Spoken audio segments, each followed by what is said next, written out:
we're going through a series, Love Boldly, Serve Joyfully, and Lead Courageously.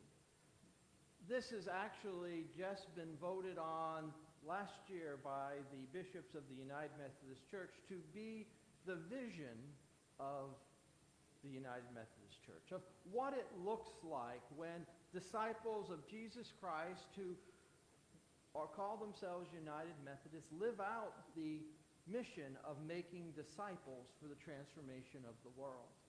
Last week we looked at loving boldly, and this week we're going to look at serving joyfully. We heard the story of Jesus washing the feet of his disciples. As he was there, he washed their feet. And he said to them, "You will be happy when you do these things. You will be joyful when you do these things, for you are not better than I am. If I am your Lord and teacher, then you will do what I do." But these things that he did, we sometimes miss. Right? We miss the hard truth of his service. We miss that Jesus washed all of his disciples' feet, even Judas's feet.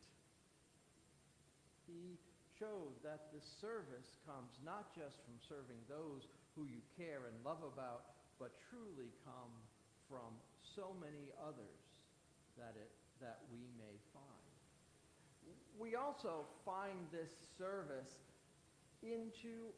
in other areas of Scripture too, and we hear it in the Gospel of Matthew. This is where the disciples were arguing, well, which one of us is going to be the greatest? Right? Who is going to be the greatest among us? Right? Who's going to be the most powerful, because we want this to happen? And Jesus said, he was talking to them and saying, look, everybody else takes greatness and lords it over people. They take it so that they can get things for themselves, but that's not the way it will be with you. Whoever wants to be great among you will be your servant, and whoever wants to be first among you will be your slave, just as the human one didn't come to be served, but rather to serve and to give his life to liberate many people. So there is Jesus teaching about true greatness. And true greatness is found, he said, in serving and in being served. True greatness doesn't come from power, doesn't come from wealth, doesn't come from being able to make people do what you want them to do. Jesus said true greatness is found in serving,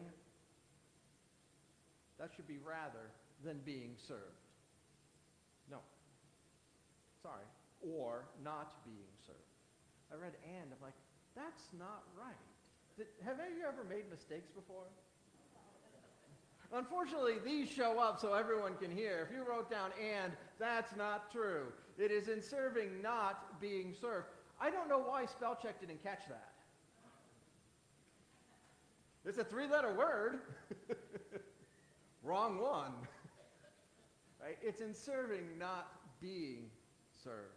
Because we live in a world that has been, will be, is, and probably will be, telling us that greatness is a power in which we get to force and inflict our beliefs and our desires onto other people. That's greatness. Greatness is being able to conquer other nations. Greatness is having power in war. Just think of the history which we have learned. How much of the history of the world that you've learned in school, that you may read about now, is about war and conquest. Jesus says, but that's not what it means to be great. Great is really, are we willing to serve others? And therefore we know that Jesus gives us the example of how to serve. He gave us this example. In the Gospel of John, if I, your Lord and teacher, have washed feet, you too must wash each other's feet. I have given you an example, just as I have done, you must do. He gave us that example, how to serve. He washed the feet of his disciples, but he also washed the feet of Judas. He didn't come to be served, but rather to serve. And so he gives us this example of humble service, of giving ourselves to do service that normally wouldn't be done by those who are great. In the washing of the feet, that was done by the servants, by the slaves. It wasn't done by people who were great. They were the ones who had their feet washed. Jesus says, but you're getting it wrong. Because we are about serving. I am about serving. So how are you going to serve others? What does it truly look like to serve others? And Jesus tells us that serving is extremely important. Because Jesus tells us that when we serve others, we are serving Christ himself. And if you want to know where that comes from the 25th chapter in Mark. Now, in this, the scripture's talking about Jesus is saying this is what's going to happen when he comes to his throne, and all nations will be gathered, and he'll separate them out. And for those on the right, he'll give good things, and to those on the left, he will cast them out. And he said, when I was hungry, you gave me and you gave me food to eat. When I was thirsty and you gave food to drink. When I was a stranger and you welcomed me. When I was naked and you gave me clothes to wear. I was sick and you cared for me. I was in prison and you visited me. Those are the things in which were the good things. And for that, you will be rewarded. And then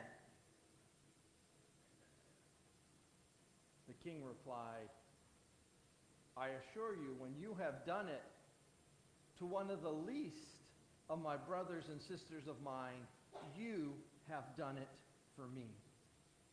Because people are wondering, well, how am I going to do it to you? You're not here. And Jesus said, yes, whenever you do it to the least of my brothers and sisters, when you do what I said you have done to me, then you will receive the good things that I have promised you. And then there was another group who ended up saying, but Lord, what about us? We have called you, Lord. And he said, look, if you haven't, I assure you that if you haven't done it for the least of these, you haven't done it for me. Jesus makes it clear that joyful service is key to following him. If we do not do it to the least of our brothers and sisters, we have not done it for Christ. And this becomes difficult because we want to say, all you have to do is believe in Jesus and then you're okay. But Jesus also says, unless you care for the least of these, you're not okay. Believing is not just an assent of the mind going, oh yes, I believe that Jesus is Lord. It's living out the life as what Jesus asks us, and that is serving the least of these in the world. When we see people and they're hungry and we give them food, and we see people who are thirsty and we give them drink, when they are naked and we give them clothes, when they are sick and we make sure they're cared for, when they are in prison and we visit them, we do it for him.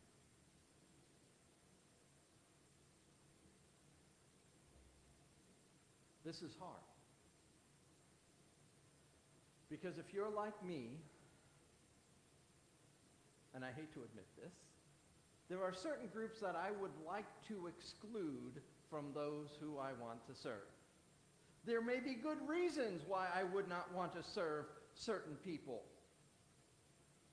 But Jesus does not give us any loopholes.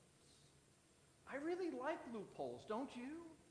I mean, that's what the Gospels were always saying. Look, the Pharisees and the Sadducees are looking for the loopholes so they don't really have to follow the law. Hey, last week we were talking about what does it mean to love your neighbor? Well, then who is my neighbor? Right? Can I find someone that I don't have to love? And Jesus more or less said, no, there is no loophole. Okay, then is there somebody I don't have to serve? Please, let me just, there are some people who I don't care. And he's like, no. When we don't care for the least of those among us, we don't care for Christ. And we live in a cultural situation right now where this may bring tension within you. And I'm not telling you what to do with it. If you feel tension, good. That's what this is meant to do. It's meant for us to view our lives as we see and as we think and as we live versus Scripture and how it sits next to each other. Are there any easy answers? Absolutely not. Will we ever live it out perfectly? Probably not. But we need to live into that tension and to see how, in which ways, maybe Christ is truly changing our lives, our hearts, and our minds. For we are to serve, but not just to serve. We are to really serve joyfully.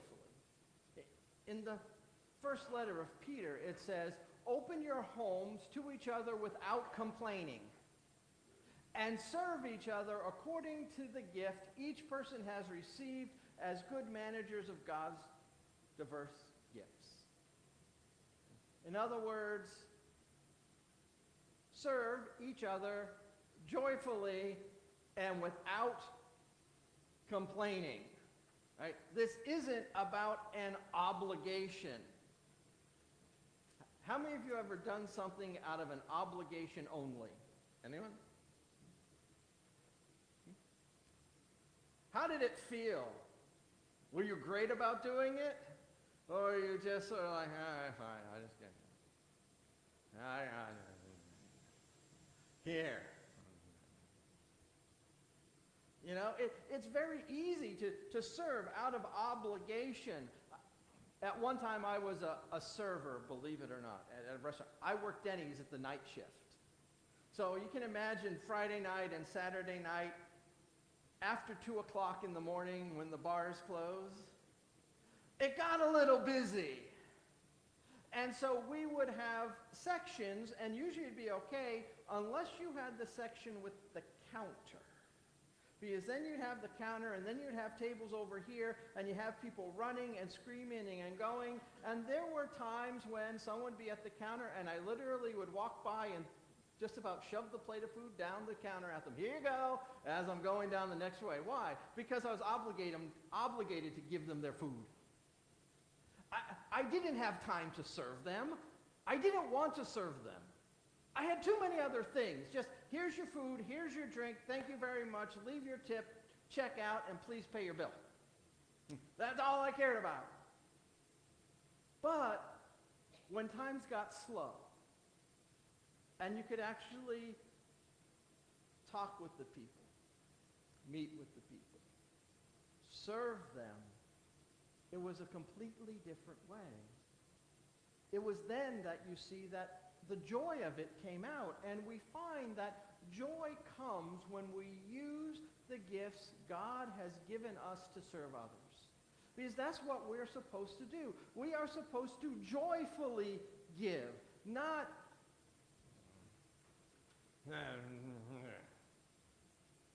or joyfully serve, not because if we are truly serving out of our gifts, then it is not out of an obligation, but out of joy. It's sort of like that saying they say about work. If you find something you love to do, do it, and then you'll never work a day in your life. Because it's true. If you're doing something for work that you actually despise, you're doing it out of obligation because you have to pay your bills, right? Have any of you ever had a job that you hated but you had to do anyway? Because you had to pay your bills? I know I've had many of those. Some of those I was even good at, even though I didn't like it. But have some of you found that career path where you're doing it and it really is something you enjoy doing? Because then it's not work, it's a joy, and the same thing comes from serving. Now, we are to serve joyfully, and in this congregation we serve in many different ways. One of the ways in which we serve is we serve by giving, and I'm just going to go through some of those just to let you know. Last year, this congregation is quite generous. We gave to different organizations who serve over $10,000 throughout the year. We gave to the Sunlight House. Some of you actually also serve at the Sunlight House, which is a good and hopefully joyful thing. We also end up giving to Dwell, who works with the foster care and people who are taken from the homes immediately and then given into the homes. We've helped with Shepherd of the Streets. We've helped with Megan's Box. We've helped with Sojourner Truth. We have helped with so many other different things in terms of what we give, and that is a part of serving joyfully. However, serving joyfully then is also about doing ourselves and finding those things in which we can have a real, honest impact in somebody's life who may need that little bit. And it's finding things in which we joyfully do it. And I know some of you joyfully serve others in the congregation. Some of you may not know that we actually have a visitation team that goes and visits the people who are shut in, and they go to the nursing homes, and they go to the different homes, and they visit. And if that's something that you would love to do, if you're like, hey, I like to talk and I like people, we still need people to help serve. And if you enjoy it, if you're like, ew, people, okay, that's not for you. It's something where you go, you know what, I would love to see people I haven't seen in years. I would love to go and to just sit. And it's not a long visit. 50 minutes, half hour. Just, hi, how are you doing? A little chat, and go. So if that's something you're interested in, let me know. Let Linda know, and we'll help you to serve joyfully. And so the other ways that others of you serve in ways that we may not even know, and that is wonderful, right? Because we don't know how each other serves. But there will be also an opportunity coming up in June. We're going to be doing a day camp for the first time, a 3-day day camp. We don't quite know where yet, but it's going to be, it's a Wednesday, Thursday, and Friday in June. The 18th is in there somewhere. And it's to be able to reach out to people in the community so that we can interact with them, we can find out their needs, their wants, their desires. One of the things we'll be doing is archery. We're going to need a place to do this, right, so that it's open enough, and we also have some indoor space we'll be looking. But as we come to that time, we're going to need people to help serve. We're going to need people to say, hey, you're here, good, here's the check mark. Okay, your parents have come to pick you up. Okay, great. We have people to walk around with them, to interact with these kids. I mean, these are ways in which we can serve the community. And some of you maybe go, yes, that's for me, and others of you go, ew, kids, and that's okay. It's okay, because we've each been given our own special gifts, and so it's how do we find that way, not just to serve, but to serve joyfully, to serve with a smile on our face, to serve in ways that we may never have even known it was important, but to be uplifting in our service. And so here, I just want to give a few questions just to help you start to flesh out what does it mean to serve joyfully. Where do you find joy in serving others? That's the first one. Where do you find joy in that? What things do you offer that you find joy when you're interacting with others? Where do you find that for yourself? Also, where does service feel more like an obligation than joy? You might need to know that because maybe that's not a place you should be serving. Or maybe it is, and you need to question, how can I serve from serving out of obligation to serving with joy? Sometimes it's something that we enjoy and we're serving, but we're doing it out of an obligation rather than out of joy. And we just need to shift that a little bit. We still should be serving it, but we just need to change our mindset from serving out of obligation to serving with joy, serving with love, serving with compassion, serving and giving thanks. Because we can do so many different things when we serve not out of obligation, but out of joy.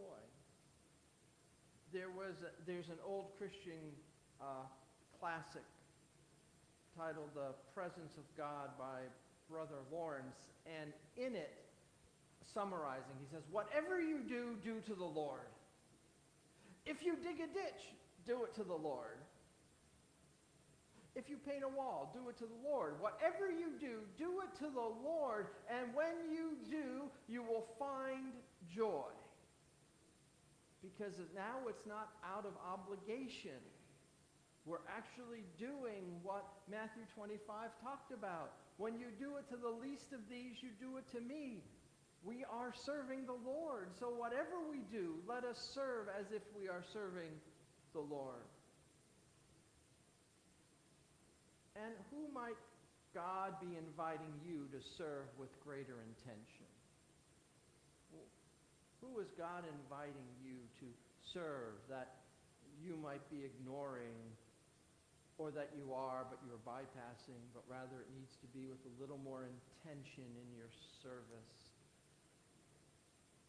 so that there's actually a connection with the person you're serving, and not just as I did, here's your plate. In part of my family's German, and for those of you who don't know, I'm sorry, this is just going to go crazy. German has two words for eating, one for a human and one for an animal. And so there's an insult in German. You would more or less say to somebody, here, dog, eat. And you're saying, here, eat like an animal, right? You're insulting them. And sometimes when we're serving, you're treating people more like animals rather than like humans. We need to know the difference so that we can serve with a great intention. So this week, I'd like you to identify one way you can serve someone with joy and intention. Offer that act of service as a response to Christ's love, and serve as if you're serving Christ himself. I'm going to say this prayer, and it's written in the first person. And if this prayer resonates with you, I just ask that you join with me in your own heart and mind. Or maybe as I say these words, you may be led in another direction to pray, and then pray that prayer instead. Compassionate God, thank you for showing us the way of humble service through Jesus Christ. Help me serve with joy, generosity, and compassion. Open my eyes to see Christ in those I serve and shape my life to reflect your love. Amen.